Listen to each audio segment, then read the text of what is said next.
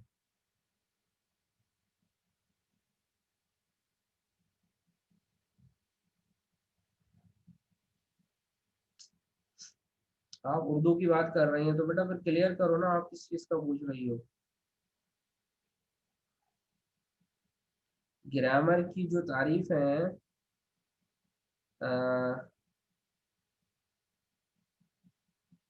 مضمون، مقطع وغیرہ، یہ ساری بیٹا میں نے آپ کو میٹرک میں تو آپ لوگوں کو سب کو لکھوائی ہوئی ہیں، میں نے نہیں لکھوائی تھی یہ ساری. مضمون کسے کہتے ہیں، مقطع کسے کہتے ہیں، مقطع، مطلع، قافیہ، ردیف.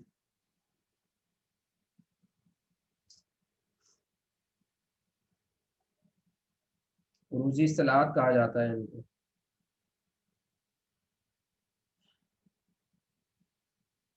اگر کسی کے پاس نہیں ہے تو بیٹا وہ پھر کانٹیکٹ کر لیں، اس کو میں دے دوں گا. ٹھیک ہے. جملے جملے کیسے آئیں گے بیٹا؟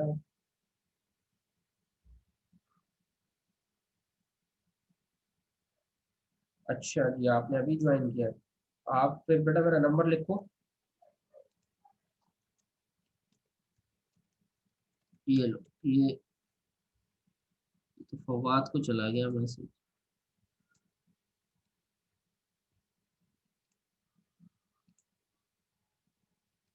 یہ میرا نمبر لکھیں بیٹا، اس پہ مجھے واٹس ایپ کر دیجیے گا. جلدی سے نوٹ کریں، ٹائم ختم ہونے والا ہے. مجھے میسج کر دیجیے گا، میں آپ کو یہ اصطلاحات بھیج دوں گا، اور بھی کچھ چاہیے ہو تو وہ بھی لے لیجیے گا. جی اسکولز میں اگر آپ کو لکھایا گیا ہے تو لکھ لیں آپ.